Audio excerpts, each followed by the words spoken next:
sees Zheng Wen's sister, Jingwen, who was the fastest qualifier from the heats this morning in lane number 4, and side by side with her in lane 5 is a little mermaid who's got the biggest lungs in Southeast Asia, Nguyen Tian Vien. It will be Nicole Thao to lead them off. Nicole, of course, gave the crowd a lot of cheer about last year at the FINA World Cup at home. She finished in bronze medal position in this event, but that of course is short course swimming. She was 8th at the Asian Swimming Championships last year as well, so she's hoping to just sneak into medal contention in this race. But Nguyen Tian Vien, though, will be a hard nut to crack for this event. She's just been winning the 200 meters butterfly, and not just winning, but totally destroying the field. So here she is, Nicole Thao, in lane number 1. Azahira Tomatani of Indonesia in lane number 2. She was 3rd this year at the Singapore Swim Champs. The last and only time Indonesia won the gold medal was 1997 by Catherine Surya. Lemmy Ni Thao of Vietnam, who was 6th in 2015, swims in lane number 3. And here is Quah who was 2nd in this event at the Commonwealth Youth Games, and in the last couple of months has been regularly clocking times sub 2:13. Nguyen Tian Vien of Vietnam in lane number 5, looking for Vietnam's 25th goal in swimming. Kittiya Patarawadee, who is famous, of course, for breaking Thao Lee's heart in 2013 when she stopped her streak. Adinda Sati Dewi of Indonesia in lane number 7. She was 2nd at the Singapore Open earlier this year. Kanita Nimdam of Thailand, who was 2nd at the Singapore National Age Group Champs. Thailand have medaled in this event in 4 consecutive games, and she's hoping to continue that streak. That's the time set by Tian Vien, 2:11.12. My goodness, before that, in Southeast Asia, no one even went below 2:13, and she went 2:11.12. I can tell you that Jingwen's personal best is 2:12.95.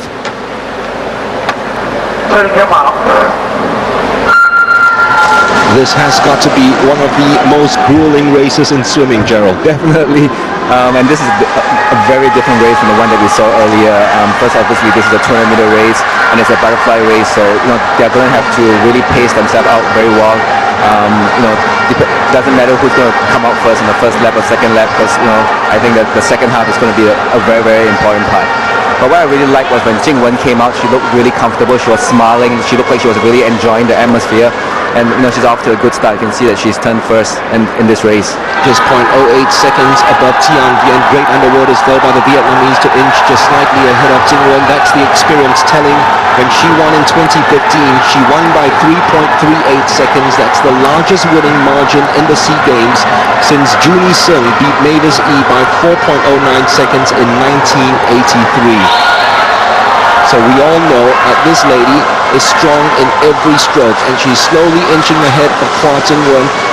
Is Jingwen going to time this right? Because this is not just about the body, but also the mind, and trying tactically to make sure you attack at the right time too. Exactly.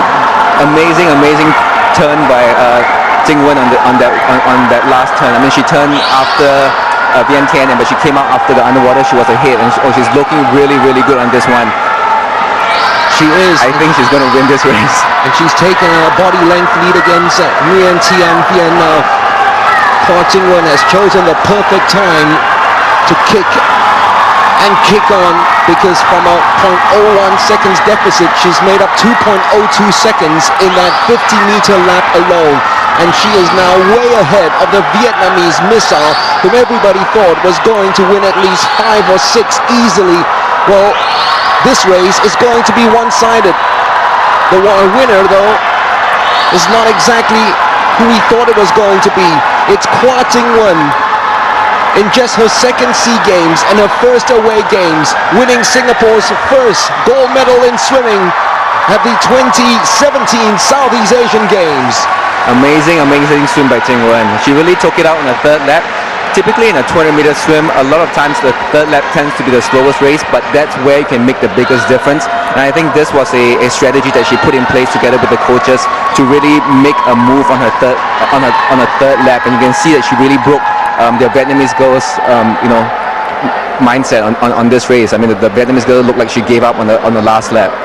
What a time to clock your PB at the SEA Games at the highest level against a swimmer that is one of Asia's premier 200 meters butterfly exponents, and she puts down a marker for these games because this is only her first of many events for Quah, and that, by the way, is Singapore's 305th gold medal ever at the SEA Games in swimming, and it comes from Quah, where her brother just missed out. She was not going to miss out because this was going to be her time. Yes, Tingwen, you are number one in Southeast Asia. You can boast that right now. And she slaps the field off just like that, because that is a really dominant win. Exactly, and she's only 17 years old this year, from what I believe, right? So she's got many, many more years ahead of her. I mean, just the whole Quah family, I think they've all done so well. And look at that, Nguyen Thi Vien was so pumped out trying to chase Jingwen in the first 2 laps that she just ran out of gas for the final 100 meters, and she misses out on a podium. It's the first time in 3 games that Nguyen Thi Vien in an individual event has not even podiumed. So that's a huge surprise, as her teammate Le Thi Nhi Thao wins the silver medal, and Kittiya Patarawadee wins again for the 4th games in a row. She wins a bronze medal. So a